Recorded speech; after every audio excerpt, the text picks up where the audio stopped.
దేవుడు లెక్కలో ప్రయాణం చేపిస్తాడు మనల్ని. రైట్. నెంబర్ 1, ఏది చేసినా లెక్క ప్రకారం. నేను ఎంతవరకు చదవాలో అంతే. మన చదువు అంతవరకే. ఎంత మన చదువు 10th లోపు. నేను మించిందంటే మన మాటినం. దేవునికి స్తోత్రం. ఇదేమి లెక్క అంటే అదే నా లెక్క, నువ్వు బా అంటాడు. అబ్బే ఈ లెక్క రైట్ లెక్క కాదు, నేను ఒప్పుకోను, నేను చదవాల్సిందే అంటే మీరు ఏడుండేవాళ్ళు, నేను ఏడుండేవాడినా. నీ లెక్క కరెక్టా, దేవుడి లెక్క కరెక్టా? ఎంతమంది ఒప్పుకుంటారు? ఎవరు లెక్క కరెక్టు? నీ లెక్క కావాలా, దేవుడి లెక్క కావాలా? గట్టిగా చేతులు ఎత్తండి. ఆయన లెక్కే కావాలి. కన్ఫామా? మరెందుకు కొన్ని లెక్కలు తారుమారైతే ఎడుతావు? తారుమారైనప్పుడు ఇది దేవుని లెక్క అని ఎందుకు అనుకోవు? ఎందుకు ఫీల్ అవుతావు? ఎందుకు దిగులు పడతావు? ఎందుకు కృంగిపోతావు? Don't worry. నీ లెక్కల కంటే దేవుని లెక్కలు సూపర్ ఉంటాయి.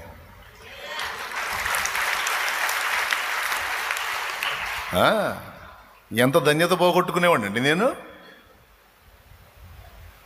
చదువు కంటిన్యూ అయ్యి ఏదైనా జాబ్ సంపాదిస్తే ఎంత కృప పోగొట్టుకునేవాడిని. అసలు దక్కేదా నాకు ఈ భాగ్యం? మామూలు విషయం అయింది ఇది. ఇది శాశ్వత కాల బహుమానానికి సంబంధించిన పని అండి. ఉద్యోగం చేస్తే ఏముందండి, నా భార్య పిల్లల వరకే లైఫ్. ఏదన్నా కాస్త ఎవరికైనా దానం చేస్తానేమో, ఎవరి చర్చిలన్నా కానుక వేస్తానేమో, అదెంతండి? దైవ సేవ. భూమి మీద ఉన్న ఉద్యోగాలన్నిటికీ పెద్ద ఉద్యోగం కదండి దైవ సేవ. ఎవరికి దక్కిద్దండి? భూమి ఆకాశాలకు సృష్టికర్త అయిన వాని ప్రతినిధిగా భూమి మీద మనుషులతో వ్యవహరించడం అంటే ఏం పని చేస్తాడు? అబ్బాయా సేవ చేస్తున్నాడు. సేవ. మన అమ్మాయిని సేవకుడికి తలుచుకోవాలా. మరి ఎవరికి? జాబ్ హోల్డర్కి.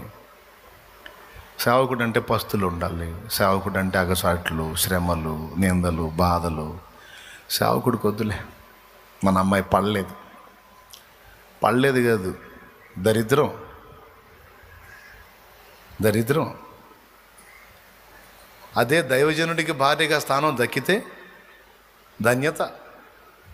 దేవునికి స్తోత్రం. సామాన్యమైన విషయం కాదు. మరి మనుషులకు సేవ చేయుట, దేవునికి సేవ చేయుట. ఏమంటే ఉద్యోగస్తుడైతే మనిషికి, దైవ సేవకుడైతే కాబట్టి డోంట్ వరీ.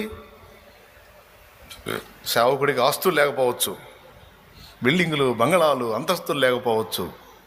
ఏదో ఏ పూట కాపూట అబ్రహాం గుడారంలో బతికినట్టు బతుకుతూ ఉండొచ్చు. కానీ భూమి మీద ఉన్న గనులందరి కాడికి గనుడు దైవజనుడు. దేవుని సేవ చేసే పిలుపు నీకొస్తే, ఆ దర్శనం నీకొస్తే, ఆ భారం నీకొస్తే పొర్రపాటును కూడా పోగొట్టుకోవద్దు. పరలోక ప్రభుత్వం దగ్గర నుంచి నీకు ఆఫర్ వచ్చినట్టు సోదరా, పరలోక గవర్నమెంట్ దగ్గర నుంచి నీకు ఆఫర్ వచ్చినట్టు సోదరే. దేవుని సేవ అంటే అందరికీ దక్కేది కాదు. అది మొత్తానికి ఎవరో అట్టంటి వాళ్ళు ఉన్నారు ఇక్కడ కూర్చున్న వాళ్ళలో, సేవను తక్కువ అంచనా వేసేవాళ్ళు. జాగ్రత్త. నాకు దక్కింది ఈ భాగ్యం, నా జన్మ ధన్యం అండి. ఇంత పెద్ద పరిచర్య ఉంది కాబట్టి ధన్యం అనుకుంటున్నావు. కొద్ది సంఘం అయితే కొద్ది సంఘంలో కూడా ధన్యతగానే ఫీల్ అయ్యాం. చిన్న పాకలో ఒక 50 మందిని పెట్టుకుని ఆరాధన చేసినప్పుడు కూడా మామూలు పండగ కాదు. ఆహా నా ధన్యత, ఓహో నా భాగ్యము, ఏమని వివరింతును,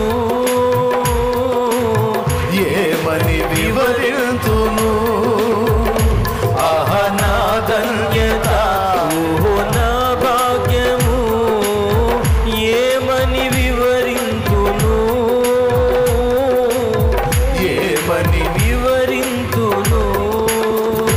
నేనెందుకని నీ సొత్తుగా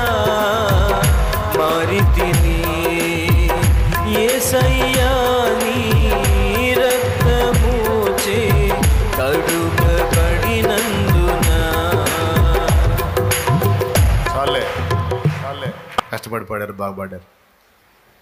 దేవునికి స్తోత్రం. ధన్యత కాదు. దేవుడు పిలిపి వస్తే ఆగుతావా? అమ్మో సేవకుడు అంటే కష్టాలమ్మా, మా సుఖాలు పడమ్మా. రేపు పరలోకం పోయినాక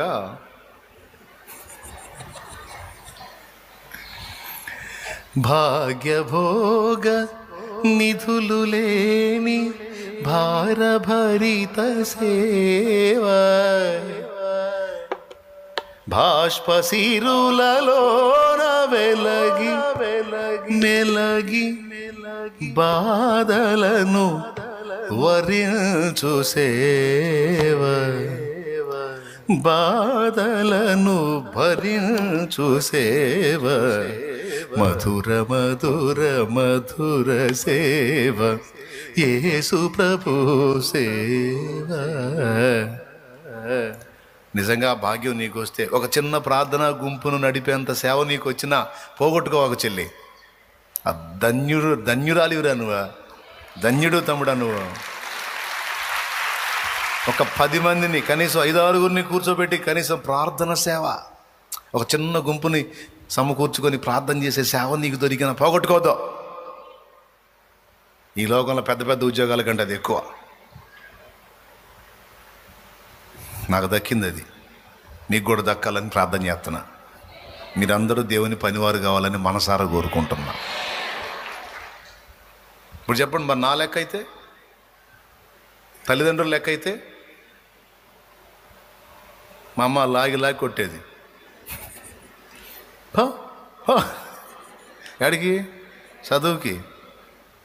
మాకు చదువు లేదు, దరిద్రుడే చదవమని చెబుతుంటే వాళ్ళ ఆశ ఏంది? నేను చదవాలా, ఉద్యోగం చేయాలా. నన్ను బడిలో దాన్ని టీచర్ ఆశ కూడా ఏంది? నన్ను కొట్టిన మాస్టర్ ఆశ ఏంది? నేను చదవాలా, ఉద్యోగం చేయాలి. వాళ్ళందరి ఆశలు నేను ఉద్యోగం చేయాలని. దేవుడి లెక్క వేరుగా ఉంది. ఇప్పుడు ఎవరిది కరెక్టు? మరి ఇప్పుడు ఆయన లెక్కలోనే వెళ్దామా, లేకపోతే మన లెక్కకి దేవుడిని తెద్దామా? క్లారిటీ వచ్చిందిగా. ఎవరి లెక్క? తిక్కల లెక్క. ఆయనది కాదు, మేధావి తమ్ముడు ఆయన, మహామేధావి. కృంగిపోవద్దు. నువ్వు ఎదుర్కొంటున్న పరిస్థితులను బట్టి ఏం కృంగిపోవద్దు. అవన్నీ నీకు ప్లస్ అవుతాయి. చూడు, అవన్నీ నీకు అనుకూలంగా మారిపోతాయి. నీకే ప్లస్ అవుతాయి, నీకే ప్లస్ అవుతాయి, నీకే ప్లస్ అవుతాయి. ఏది వేస్ట్ కాదు. అంతే. నమ్మితే సంతోషించకంతే. Don't worry. కలత చెందొద్దు, కృంగిపోవద్దు. ఏంటి నా నెక్స్ట్ ఏంటనే డౌట్ రానియొద్దు. ఆయన ఉన్నాడు. మన లెక్కలన్నీ క్లోజ్ చేసేవాళ్ళే, ఆయన లెక్కలో నడుస్తున్నాం. ఇప్పుడు ఆయన చూసుకుంటాడని సాగిపో. హల్లెలూయా. అంధకారమే పర్లేదు లేరా, వినపడకుండా ఏం కొడతారు? దారి మూసిన నిందలేనను కృంగదీసిన తన చిత్తం గమ్యం వరకు నడిపిస్తాడు. శ్రమలోనైనా అడుగులు తడబడిన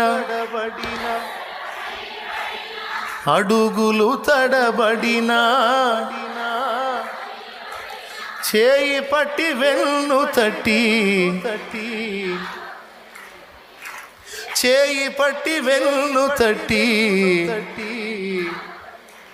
దేవునికి మహిమ. నీ బిడ్డ పరిస్థితి తారుమారైతే భయపడొద్దు. నీ కుటుంబ పరిస్థితి తారుమారైతే భయపడొద్దు. దేవా, నీ లెక్క సంపూర్తి చేయి. నీ లెక్క ప్రకారమే మమ్మల్ని నడిపించు. నా బిడ్డ జీవితాన్ని కూడా నీ లెక్కకే అప్పగిస్తున్నా. నా ఇంటి వారిని నీ లెక్కకే అప్పగిస్తున్నా. నా బ్రతుకును కూడా నీ లెక్కకే అప్పగించుకుంటున్నా. నీ చిత్తం జరగని ప్రభువా, నీకు స్తోత్రం. కన్నీళ్లతో అప్పచెప్పటమే దేవునికి. నంబర్ 1, ప్రతి కార్యమును లెక్కలో జరిగిస్తాడు. రెండవది, మన లైఫ్లో కూడా ప్రతిదీ కూడా లెక్క ప్రకారం, సృష్టిలో జరిగించిన, మన వ్యక్తిగత జీవితాల్లో జరిగించిన అర్థవంతమైన లెక్క. సో ఈ రెండే కాదు, ఫైనల్గా లెక్కలు అన్నిటినీ క్రమంగా జరిగించే దేవుడు క్లైమాక్స్లో మనల్ని కూడా లెక్క అడుగుతాడు. హల్లెలూయా. దాన్ని కూడా దృష్టిలో పెట్టుకొని బతకాలి. నేను దేవుడికి లెక్క చెప్పాలి, ప్రతి విషయాన్ని లెక్క చెప్పాలి అనే భయం గుండెల్లో పెట్టుకొని బతకాలి. ఖచ్చితంగా అడుగుతాడు సార్, డౌట్ లేదు సార్. మాస్టర్ అడుగుతాడు సార్, రేపు పైన ఉన్నాడు సార్, కన్ఫామ్ సార్, కోటింగ్ ఉంటుంది సార్, ప్రతి ఒక్కడికి ఉంటుంది సార్. ఎవరు నన్ను అడిగేది ఎవరు అంటావేమో, పగిలిద్ది సార్, డౌట్ లేదు సార్. ఏముంది సార్, అంత రక్తమాంసాల శరీరమే కదా సార్, ఏ ఒక అవయవం తేడా పడ్డ ఎత్తటమే కదా సార్, పరదేశులము ప్రియులర్. కానీ అక్కడ లెక్క ఉంది సార్. అడుగుతాడు సార్. చూడండి, కావాలంటే వాక్యంలో చూడండి సార్. నోటి మాటను బట్టి లెక్క అడుగుతాడట, క్రియలను బట్టి. హెబ్రీ పత్రికలో రాసుంది, 14వ అధ్యాయం 11వ వచనం చూడు.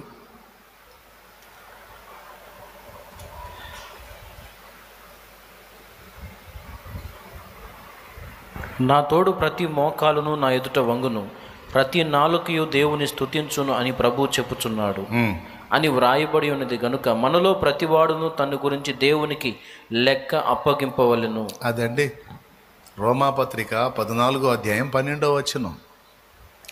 మనలో ప్రతివాడు తన్ను గూర్చి దేవునికి లెక్క అప్పగించాలట. లెక్క అప్పగించాలంటే అడుగుతాడా, అడగడా? మనం పోయి నిలబడతాం రేపు, అక్కడ జరిగిద్ది. కూటం అయిపోయినాక కొన్నిసార్లు మీరు వచ్చి నిలబడతారు నా ముందు, ప్రార్థన చేయి అని. అక్కడ ప్రార్థన చేయటం కాదు కానీ దా అంటాడు, దా నిలబడంటాడు. ఈ లోక న్యాయస్థానం, ఈ లోక జడ్జీలను తప్పించుకోవచ్చు, అక్కడ తప్పించుకోలేము. ఇక్కడ జడ్జీలకి అక్కడ జడ్జిమెంట్ జరిగిద్ది. స్తోత్రం. ఎవరికి? పొంతి పిలాతుకు తెలుసా జడ్జి ముందు నిలబడ్డాడని? పొంతి పిలాతుకు తెలుసా జడ్జికే తీర్పు తీరుస్తున్నాడని? ఇప్పుడు ఆయన ముందు ఆయన నిలబడ్డాడు. పొంతి పిలాతు అంటాడు, నేను తలుచుకుంటే నేను ఏమైనా చేపిస్తాను తెలుసా అంటాడు పిలాతు. ఇప్పుడు యేసయ్య సంగతి చూడండి. యేసయ్య ఎవరు? తీర్పు తీర్చువాడెవరు? క్రీస్తు యేసే అనుంది రోమపత్రిక 8:34లో. పిలాతుకు తెలియదు జడ్జి ముందే ఉండి జడ్జికే జడ్జిమెంట్ చేస్తున్నాడని, రేపు అక్కడ పళ్ళు రాలుతాయని తెలియదు. దేవునికి స్తోత్రం. ఎక్కడ రాలుతాయి? అక్కడ కూర్చునే సుప్రీం ఎవరో తెలిసి కూర్చుంటాడు, చెప్పు లెక్క అంటాడు. నువ్వు ఎక్కడ కవర్ చేయాలని చూసినా మొత్తం స్క్రీన్ మీద కనపడిద్ది. అక్కడ షో చేయడానికి ఉండదు, నటన ఆడటానికి ఉండదు, నాటకాలు ఆడటానికి ఉండదు, అబద్ధాలు చెప్పడానికి ఉండదు.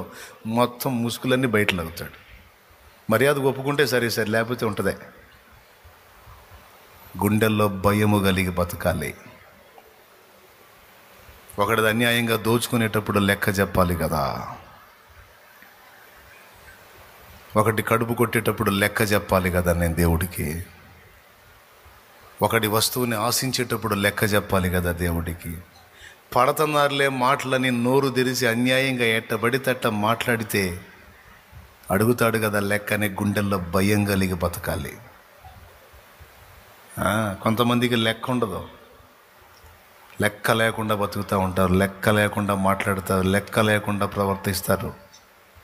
వాళ్ళు సాగుతుంది కదని ఏమి సాగించుకుంటారు కొన్ని బతుకులు. ఇక్కడ ఉన్నంత వరకు నోరు తెరవడం. ఎవరు? జడ్జి. అక్కడ ఒక్కోడుకు ఆడుంటుంది. అబద్ధాలు మాట్లాడి దారుణాలు చేసి జీవితాలని నాశనం చేసేటువంటి వ్యక్తులు, నిందా ప్రచారాలు చేసే వ్యక్తులు. అదే తప్పు కదా, అది నిజమో కాదో తెలియదు. అన్యాయంగా ఆ బిడ్డ మీద అబాండాలు వేస్తున్నాం, అయ్యో ఒకవేళ అది అబద్ధమైతే మనం నాశనం అవుతాం కదా, మనకు పాపం కదా. ప్రతిదీ కూడా లెక్క ఉంటుంది. అడుగుతాడు అక్కడ, దీనుల్ని నీ ముందుకు పంపించినప్పుడు నువ్వు చేసినటువంటి త్యాగానికి సంబంధించిన లెక్క. ప్రతిదీ మనల్ని గూర్చి దేవునికి లెక్క యొప్పగింపవలసి ఉన్నది. చూడు, మత్తయి సువార్త 12:36 చదువు. ఆఖరికి నోరు జారి మాట్లాడే మాట కూడా లెక్క చెప్పాలన్నాడు. విమర్శ దినం ఒకటి ఉన్నది, ఆ దినమందు మనము లెక్క చెప్పాలి. జాగ్రత్త, మైండ్ దగ్గర పెట్టుకొని బతకండి అని చెప్తున్నాడు. నేను మీతో చెప్పున్నదేమనగా, మనుషులు పలుకు వ్యర్థమైన ప్రతి మాటను గూర్చి విమర్శ దినమున లెక్క చెప్పవలసి ఉండును. దేవునికి స్తోత్రం కలుగును గాక. చూడండి, హెబ్రీ పత్రిక ఇప్పుడు చదివిన దానిలో ఏమర్థమైంది? మనుషుడు పలుకు వ్యర్థమైన ప్రతి మాటను గూర్చి విమర్శ దినమందు దేవునికి లెక్క అప్పజెప్పాల్సి ఉంది. అడుగుతాడట. అంటే మనందరినీ విమర్శించే రోజు ఒక రోజు ఉంది. సేవకులకు చెప్తాను నేను, పరిశుద్ధుల కష్టం ఒకవేళ మనం తీసుకొని పట్టడన్నం మనం తింటుంటే ఫ్యామిలీకి చెప్తా, దైవజనుడి కుటుంబానికి చెప్తా, నా ఫ్యామిలీకి చెప్పుకుంటా, రే వాళ్ళ కష్టం తింటున్నాం. మనం తినే ముద్ద వాళ్ళు కష్టపడి తీసుకొచ్చి సంపాదించిన దానిలోంచి ఇదిగో అందులో వేస్తే కొంత దేవునికి వాడి, కొంత మనం భుక్తి అన్నం తింటున్నాం. వేరే వ్యాపారాలు లేవు, వేరే పనులు లేవు. ఈ తినే ముద్దకి న్యాయం చేయాలరా.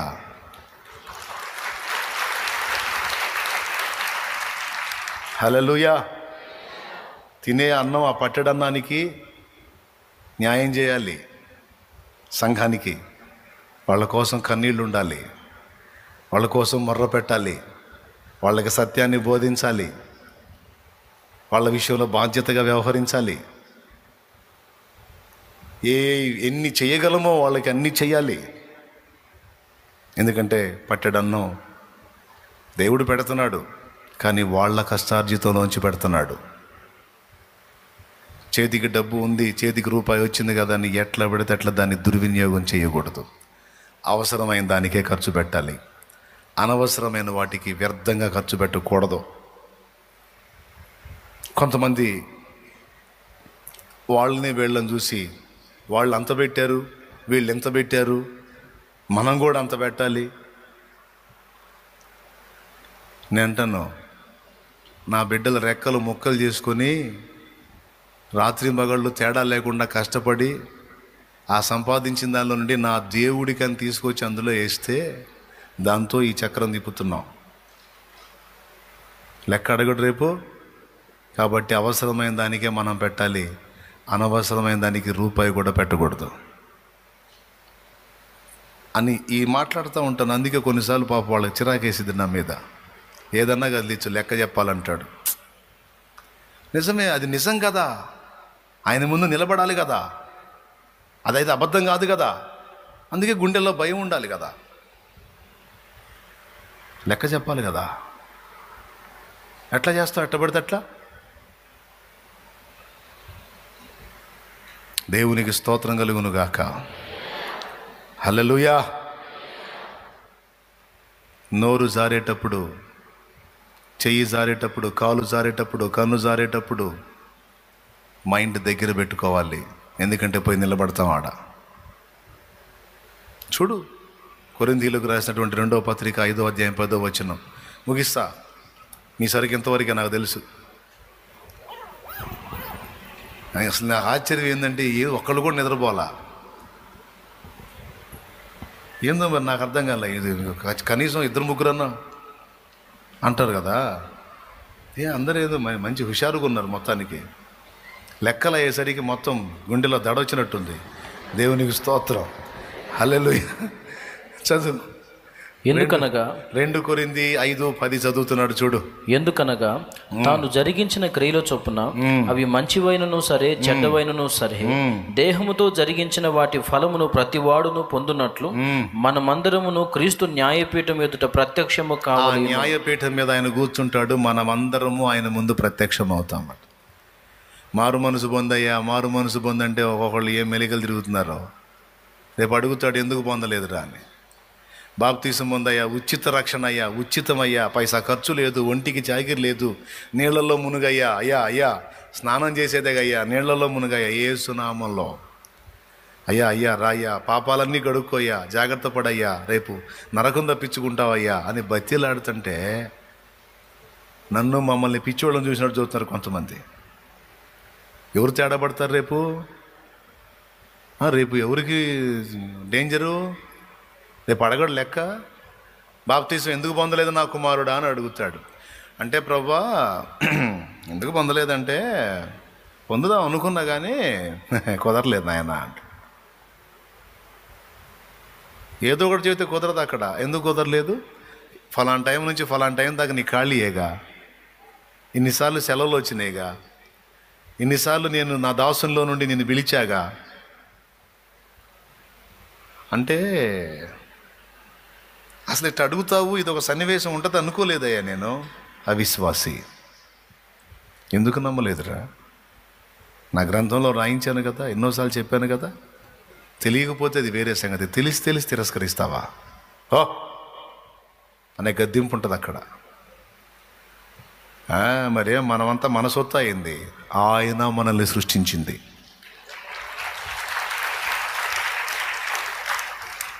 నీతిగల న్యాయాధిపతి సింహాసనం ముందు మనం నిలబడాలి. పక్క ఆమెగా పోయిద్దులని ఏదో ఒకటి ఆమె గురించి నిందలు ప్రచారం చేయటం, ఆయన గురించి నిందలు అబద్ధాలు మాట్లాడటం అడుగుతాడు రేపు అక్కడ. ఫలానా వ్యక్తి ఇలా చేసిందని నువ్వు అన్నావు, ఇలా చేశాడని నువ్వు అన్నావు, నువ్వు చూసావా అని అడుగుతాడు. అంటే ప్రభా చూడలేదులే కానీ ఎవరు అంటే అనుకుంటేను విన్నాను. అనుకుంటే విన్నావు, నిర్ధారణ చేసావా మరి? అంటే నిర్ధారణ అంతా మనం అంత చేయలేంగా ప్రభువా. నిర్ధారణ చేయనప్పుడు నోరు మూసుకొని ఉండాలి. 20 మందికి ఎందుకు చెప్పా? పనికి మాలిందానా? పనికి మాలినోడా? 20 మందికి ఎందుకు చెప్పావు? 20 మందికి ఎందుకు చెప్పావు? అయ్యమ్మో, నేను ఎంతమందికి చెప్పాను కూడా రాసావా? ఏం ప్రభు 20 మందికా? అంతమందికి చెప్పలేదే, 15 మందికి ఏమని చెప్పాను ప్రభా. అది నిజమో కాదో తెలియకుండా నువ్వు నిర్ధారణ చేసుకోకుండా, అయినా చేసుకుంటే కూడా అది ప్రచారం చేయటం వల్ల ప్రజలకు అనుకూరే మేలేంటి, నీకొచ్చే లాభం ఏంటి అనేది అంచనా వేయకుండా ఒక మనిషిని నలుగురిలో ఆరడిపరిచి వాడు మానసికంగా ఆమె మానసికంగా ఇబ్బంది పడేటట్టు నువ్వు చేసినందుకు ఇది నీకు ఫలం అంటాడు రేపు. ప్రతి వానికి ఇచ్చుటకు నా యొద్ద జీతము కలదు, వాని క్రియలకు జీతం ఇస్తా, జాగ్రత్త అన్నాడు. దేవుడు లేడన్నట్టు బతకవాకండి, కొంపలు అంటుకుపోతాయి. ఉన్నాడు, ఆయన పేరే ఉన్నవాడు, సజీవుడు, సమస్తాన్ని చూస్తున్నవాడు, రాస్తున్నవాడు. ఒక వ్యక్తి ధనాన్ని మనం అన్యాయంగా దోచుకుంటున్నా సరే రాసుకుంటాడు, లెక్క అడుగుతాడు, ఫలానా పని ఎందుకు చేశావు నువ్వని. ప్రతిదానికి ఉంది తమ్ముడు. భార్య ఒక దెబ్బ కొడితే పడిద్ది, ఒక మాట అంటే పడిద్ది, పడాలి అది అంతే అని ఓవర్ యాక్షన్ చేసే భర్త నీకు పగులుద్ది మూతి. ఇక్కడ పగిలే ఛాన్స్ ఉంది, ఆడ కూడా పగిలే ఛాన్స్ ఉంది. అది భార్య, అది ఆడది, పడాలి అది.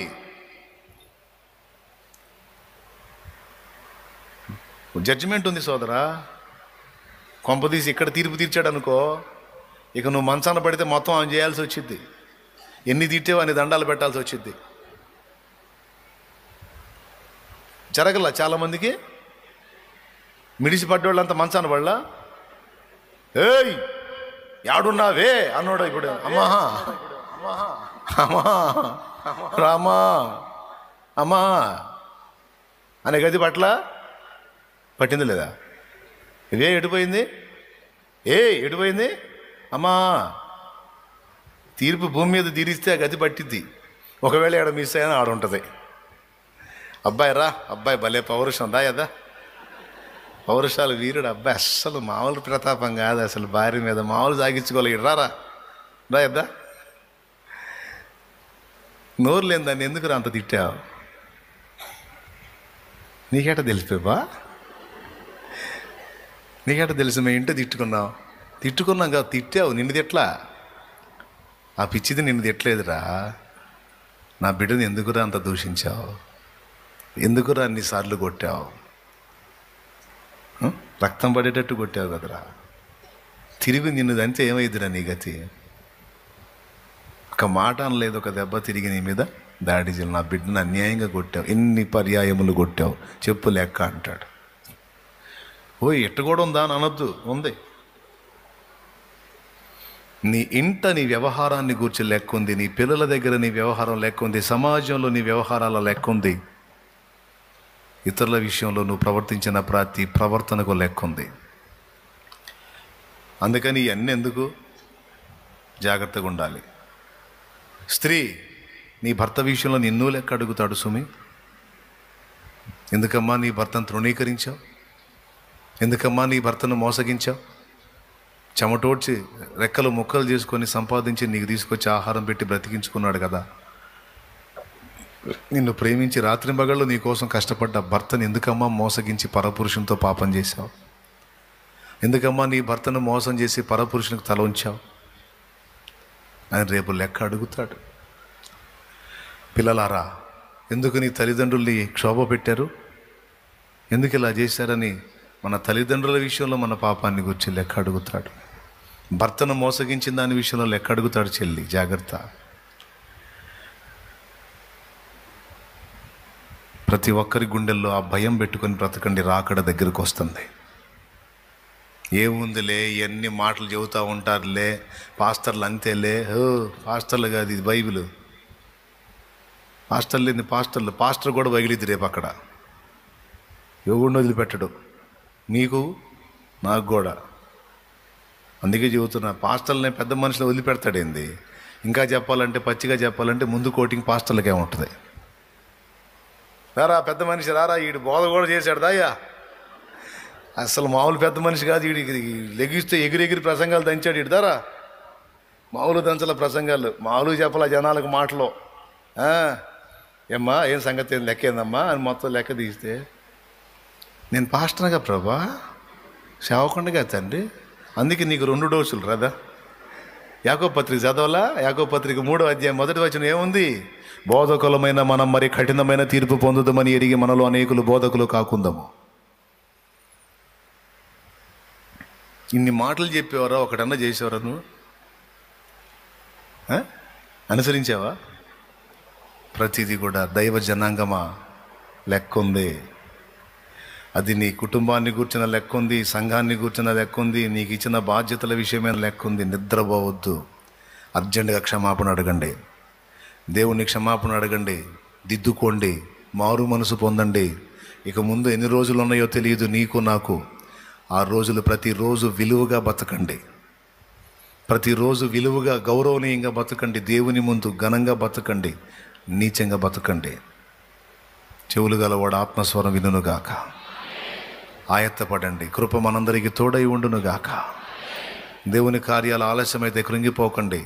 ప్రతి ఆలస్యం వెనక 4 గంటల లాభం ఉంటుందని మర్చిపోకండి.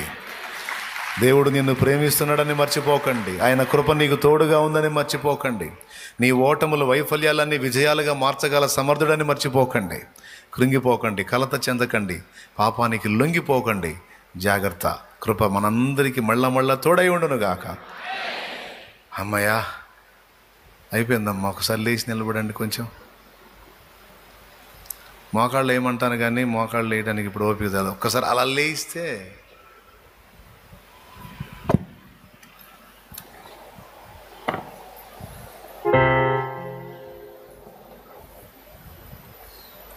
నేనేం చెప్పాలి బ్రోవా ఈ రాత్రి అంటే, నా లెక్కల సంగతి చెప్పమన్నాడు.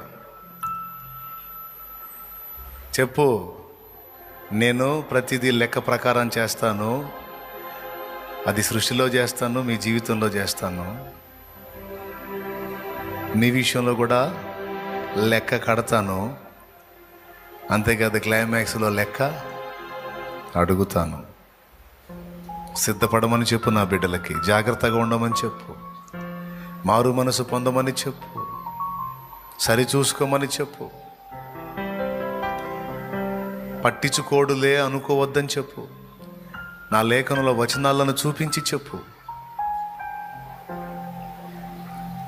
ఈరోజు నీకు అందించాల్సిన వాక్కు నా దేవుని దగ్గర నుండి నాకు దొరికింది. అది ప్రార్థన చేద్దాం. నీతో దేవుడు మాట్లాడాడని నీకు అనిపిస్తే ప్రార్థన చేయి. థ్యాంక్ యూ లార్డ్, నాతో మాట్లాడావు, సిగ్గుపడుతున్నాను, నన్ను క్షమించమని దేవుని పాదాలు పట్టుకుందాం. నువ్వు ఏది చేసినా ఒక పద్ధతి ప్రకారమే చేస్తావు నాయన, ఒక లెక్కను అనుసరించే చేస్తావు తండ్రి. నీకు స్తోత్రం అయ్యా. ఈవేళ నాతో నువ్వు మాట్లాడావయ్యా. నిజమే, నన్ను లెక్క అడుగుతానని చెప్పావు కదయ్యా. నీ గ్రంథంలో లెక్క అడుగుతానని చెప్పావు కదయ్యా. నేను కొన్ని విషయాల్లో లెక్క లేకుండా ప్రవర్తిస్తున్నాను ప్రభువా. ఈరోజు సూటిగా నాతో మాట్లాడావు, దిద్దుకుంటాను తండ్రి. నేను మారు మనసు పొందుతాను, సరి చూసుకుంటాను అయ్యా. నీకు స్తోత్రం అంటూ ప్రార్థన చేద్దాం. అలాగే నా ప్రభువా, నా జీవితం నీ చేతుల్లోకి తీసుకొని క్రమంగా నడిపిస్తున్నావు గనక, ఎప్పుడు నాకు ఏది చేయాలో, ఎప్పుడు నన్ను ఏ స్థితిలో ఉంచాలో, ఎప్పుడు నేను ఆశించినది నాకు దక్కేటట్టు చేయాలో, ఎప్పుడు నా తలనెత్తాలో, ఎప్పుడు నన్ను గణపరచాలో, ఎప్పుడు నన్ను ఏ విధంగా చేయాలో నీకు తెలుసు. నా జీవితంలో నా లెక్కలన్నీ తారుమారు చేయయ్యా. నీ లెక్కలే జరిగించు ప్రభువా. ఎందుకంటే నా అంచనాలన్నీ నన్ను కింద కూర్చోబెట్టేవి నాయన, కానీ నా ఎడల నీకున్న తలంపులు బహు విస్తారమైనవయ్యా.